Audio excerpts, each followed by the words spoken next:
Hey everyone, welcome back to my channel. For those who didn't watch my first video, I'm the creator and founder of Innovating Tiny Home. I'm a real estate investor. I own a couple of properties here in Cancun that I rent out so I can make passive income. I also do construction on buildings where I make tiny homes.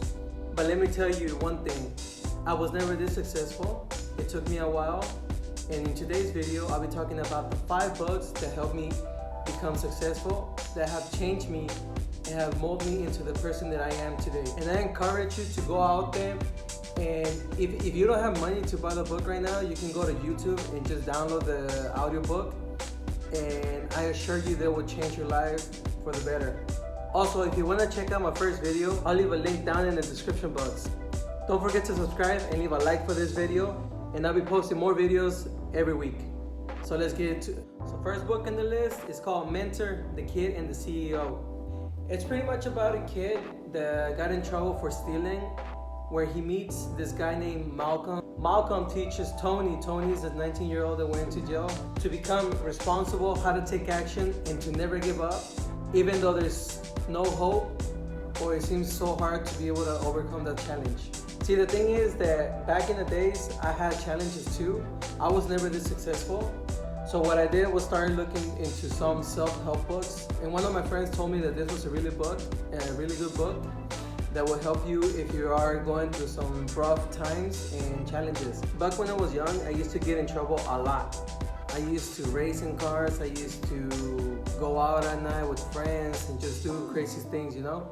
So this book helped me get back into track because I didn't know what I wanted to do for my future, so I pretty much didn't care of what I was doing. Like I mentioned, I wasn't good at school. I never got any good grades, so I didn't know what I was going to do after high school. But there was one thing that I did know, is that I wanted to try to be successful when I grew up. So this book actually inspired me to try out new things until I got something that worked. Even though sometimes you try and you fail, you just got to keep trying and trying and trying and never give up. As long as you have hope and you work hard for it, it doesn't matter if the ship is sinking, because when you learn from a failure, then it actually makes you stronger. Don't think of it as a tripping stone, but more of a stepping stone to success. In the book, Malcolm helps Tony all the way to where he gets out of jail. He will go visit him every weekend. That way he could just go and talk to him and try to convince him that once he's out, he has to change the way of living. That way he can be successful. Otherwise, he's gonna be coming back to jail over and over and over if he doesn't change his way of living. Once he got out of jail, he would tell him to go meet him up at this place where they will go around every single day. He told him about 3 principles that he follows throughout his whole life, and these are the 3 principles. One is being good health, financially good, and spiritually good. So he would tell him that he has to have a routine where he follows every single day, like going to run. That will keep him healthy. Another one was to make a business. That way he could be financially independent. And the last one was not necessarily to go to church or get into a relationship, to be kind to people, do good things, and stay away from bad people. You know, you don't really have to be in church or in some kind of religion to just follow those principles. I remember one time when I was working at the dealership that I mentioned in my first video, we were in the verge of closing the dealership because of my partner's bad decision into investing in the wrong thing. So as soon as everybody found out that the dealership was gonna close, everybody just ran. But me, instead of running, what I did, I told them, you know what, I know you're in debt, so what I'm gonna do is I'm gonna help you out. I'm gonna let you borrow money because I don't want the license from the dealership to revoke the license, since they had so much money that they owed to the bank. So what I told them, I told them I was gonna work out a plan with him, and instead of letting the boat sink, I was gonna try to save it. So what I did, I lent him the money and I would just keep buying cars. Little by little, he would pay me. So that way we saved the license and the business. And at the end, we actually triumphed. Thanks to that, I was able to save the business. And I mean, everybody came back, but I was the only one who actually stayed and didn't let the boat sink. and I was able to save the business. Hold on, let me take a coffee break. Now I'm back. The second one is one of the really best books that I have ever read, and probably you know it. Most people have read it already. It's called How to Win Friends and Influence People. The reason I read this book is because any type of business that you're involved in, you're gonna be involved with dealing with people.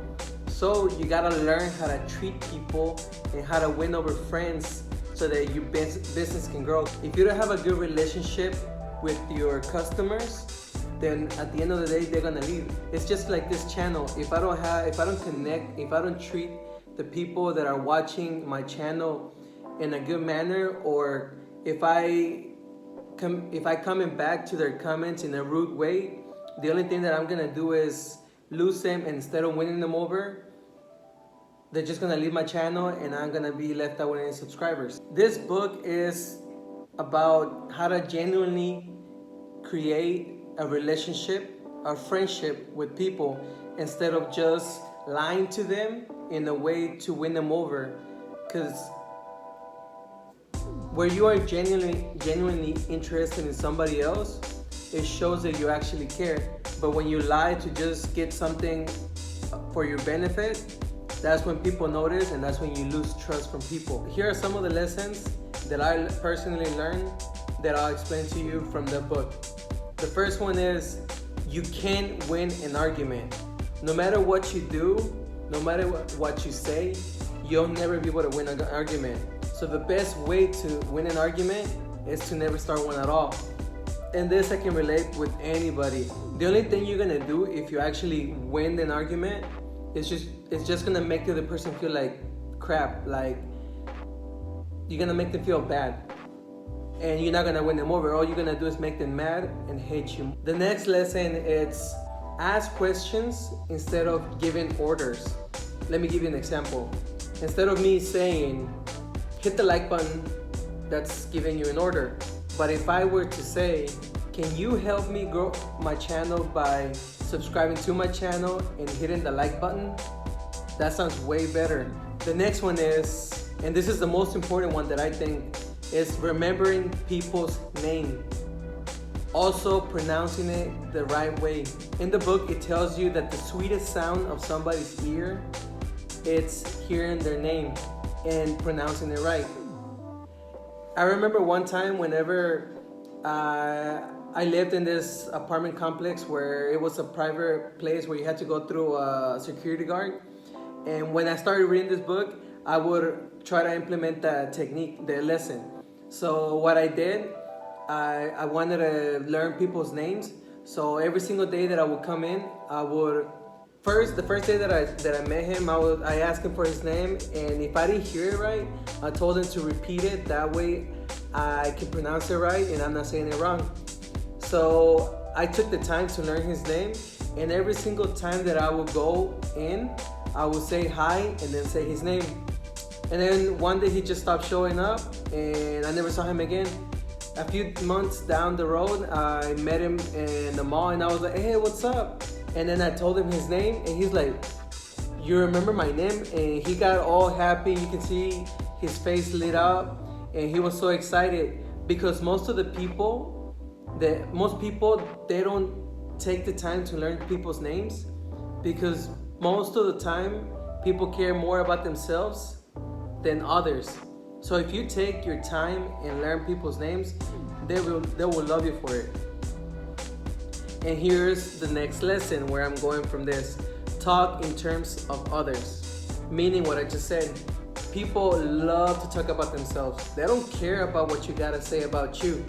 They only care about what they have to say, how their day is going.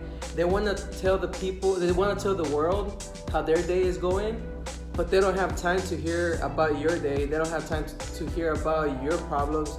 They want to talk about their problems. So if you actually want to win somebody over, try to hear them out. Don't just pretend you're listening, but actually sit down, talk to them, and hear them out. Because people like to talk about their problems, their lives, their success, their family, especially their kids. So just try to listen to them. Now this next book It's one of my favorite books because it's the one where it actually changed my mind about money, how to save money, how to invest money, and how to not just when you save your money, keep it under your pillow or in a bank. This book is called The Richest Man in Babylon. The book starts off by these two people that it represents most of the people nowadays and why they live paycheck to paycheck to paycheck, and there's nothing they can do to get out of it because they don't even know how or why they are living that way. They are trapped in the poor mindset, and they don't change their habits in life. But if you read this book, it will help you so much, and you'll start saving money and start investing your money and have your money work for you instead of you working for your money. So what these two guys did, they went to talk to the richest man in Babylon, and they wanted to see how it was that he got all his wealth. As soon as they met him, they noticed that he wasn't a snobby, a show-off. He didn't even think more of himself or superior to anybody else. So Arkad, the richest man in Babylon, agreed to teach them and anyone who wanted to learn the techniques he used to become the richest man. The first one is pay yourself first. So what he says is, doesn't matter how much money you make a month, always pay yourself first. What it means is to save 10% of your entire month paycheck at the beginning of the month. Let me give you an example. If you make $500, you gotta put $50 into the savings. If you make $2,000, then save $200 every month at the beginning of the month. The second lesson is live below your means, meaning don't spend more than what you make. Keep more than what you spend instead of spending more than what you make, which is what most people do, especially when they get credit cards. They are putting everything on the credit card, and at the end of the month, they can't even pay the credit card because they want to buy all these luxury items all the time, or the trending iPhones, or the trending cars, or anything that's trending. They want to keep updated to it. Instead of that, like I said in my first video, live as if you were poor. There's another thing, not just live below your means, but whenever you're in a job that you get a raise and you start making more money, don't make the mistake of spending more money, because that's what people do. They start off like this. Let's say they make $500 and they spend all those $500. So then they start making $1,000 and they start spending $1,000 a month now. So they are upgrading their lifestyle just because their paycheck got bigger. Instead of doing that, you're making $500, you get to $1,000, but then yet you still spend $500. The remaining $500 that you just made, you save that on top of the 10% for the later lesson that I'm gonna teach you how to invest your money. And here's what you do with all the money that you've been saving up, which is the third lesson. Make money work for you.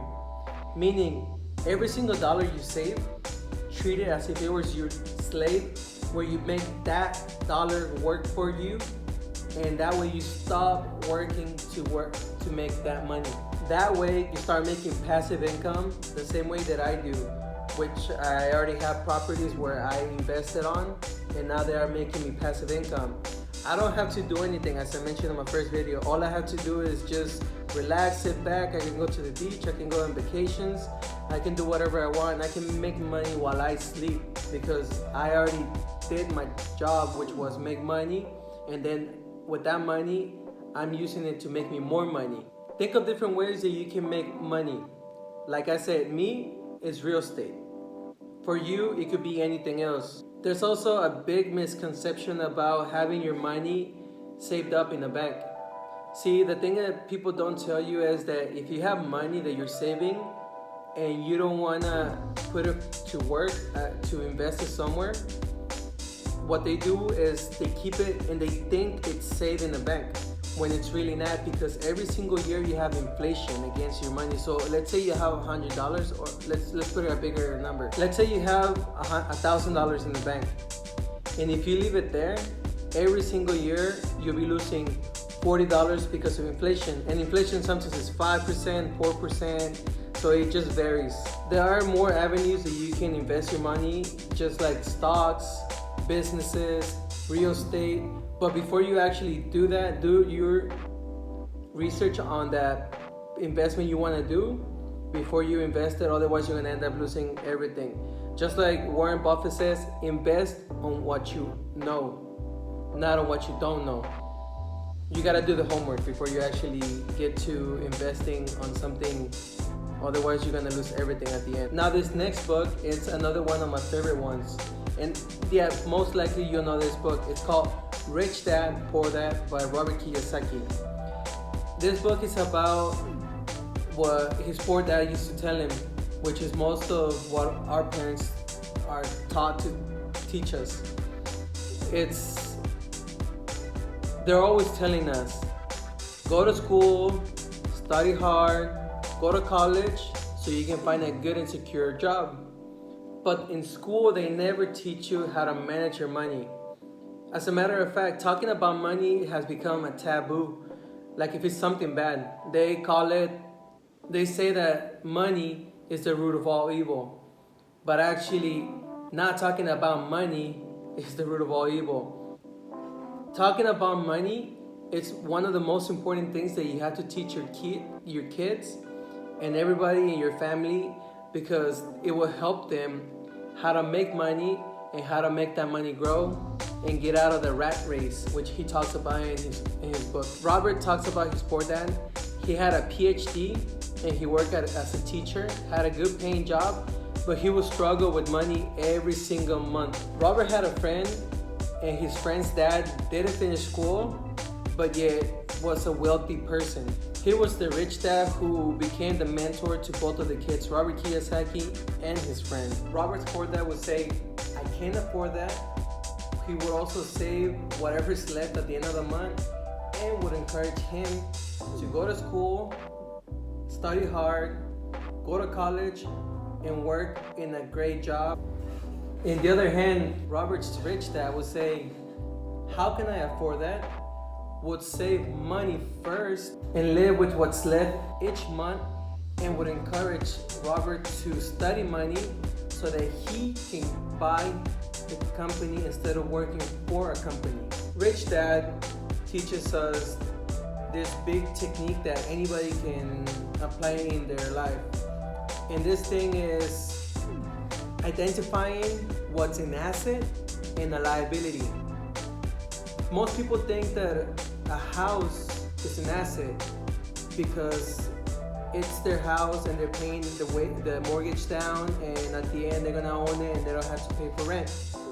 But the definition for asset, it's money that goes into your pocket, and a liability, it's money that takes money from your pocket. The only way that a property or a home can become an asset, it's if that property is putting money into your pocket, like if you were renting it, the same way that I do. Now, assets are stocks, houses, businesses, or anything that makes you money, like I said. Liabilities are a fancy car, fancy luxurious items, a phone. Not the most important thing is where money, cash flows. Rich people get their income from assets, then they get more income by buying more assets. Now the cash flow from poor people goes like this. They get their paycheck, then they buy a liability, which makes them have an expense. Then they wait for their next paycheck to buy more liabilities, and then they have more expenses. That's why the rich get richer and the poor get poorer. It's not about the paycheck. It's what you do with that cash flow, where you put your money either in an asset or liability. And the last lesson in this book is kind of like the one from the last book, The Richest Man in Babylon. It's once you have money saved up, make sure you put it to work for you. It's the same concept that they have in both books. Don't just leave it sitting in a bank and don't put it under your bed. Because if you do that, like I mentioned, you're gonna be losing money every year because of inflation. Now this next one you're gonna love, because people always think or imagine, thanks to media in Hollywood, that millionaires dress with fancy clothing, wearing Rolex, driving a Lamborghini, living in a big mansion. But they don't. This next book is called The Millionaire Next Door. Thomas and Williams are the writers of the book, and what they did is they wanted to know how rich people became extremely wealthy. So they went out to upscale neighborhoods and they started knocking door to door to find out, to talk to them and ask them how it is that they amount to so much wealth. What they found out is that people that drive expensive cars, have big houses, walk around with luxurious suits, and wear fancy watches aren't really rich. Often they are heavily in debt. So what they did is they kept looking, and what they found out next was extremely surprising. The surprising secrets of America's wealthy. They invited real millionaires to do a survey, but they also wanted them to feel comfortable and enjoy their stay. So they did the following. They went and rented out a luxurious penthouse in East Manhattan. They also bought gourmet food. They hired 2 gourmet designers. They treated them with expensive food and also provided them with high quality wine. That's what they thought that millionaires would want, but they found out the following after the first millionaire showed up. Here's what happened when the first millionaire showed up. He was a 69-year-old man. He was a first generation millionaire, meaning he's a self-made millionaire. He owned a couple of real estate in Manhattan, and he had 2 businesses. But to their surprise, he wasn't well dressed. He just looked normal, like a casual, like a regular person like you and me. The host approached the millionaire and offered some fine wine, but the millionaire looked puzzled and replied by telling them, I only drink scotch and 2 kinds of beer. The first one is free and the second one is Budweiser.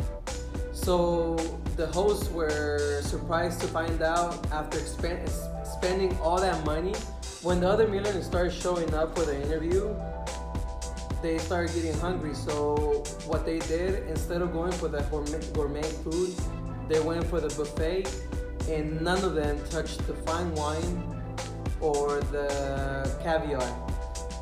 Actually, the people that ate those, the expensive gourmet and the fine wine, were the staff after everybody had left. In the many years that they did research on millionaires, now they actually knew what to offer them after that first encounter. So what they did when they would interview a new millionaire, what they offered was either a soft drink, a coffee, a scotch, a beer, and some regular sandwich. They weren't much into buying expensive things anymore because they're not accustomed to it, they're not used to it. And here's the reason why most millionaires are not so much into spending on expensive food and buying luxury items. See, most of the millionaires, they don't live on the high heels of Hollywood. They don't drive Lamborghinis. They don't wear Rolex. As a matter of fact, the only people that actually do that are the ones that are in debt. Instead, they live in a modest home. They drive a regular car, and pretty much they can be living right next door to you and you don't even know. What they care most is about becoming financially independent instead of being in debt. The only people that are being in debt are the ones who care about their social proof. Rich people, they don't care about social status. Another thing that millionaires can actually do is, if you were to ask them right now, how much money does your family spend on clothing, food, shelter, going out, and vacations, they will be, and even tell you how much they have in their bank account. They will be able to tell you with exact numbers how much they do, or they can pull up a journal. That's what I do personally every single day. Every time I spend something, I write it down. They keep track of their expenses. Poor people don't do that.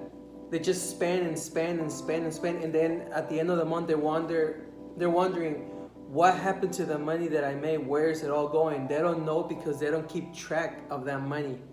So I encourage you, after watching this video, if you want to better something about your income, it's just try this small thing. Every single month, set up a budget. And every single time you spend money, write it down so you can keep track of your budget and don't overspend every single month.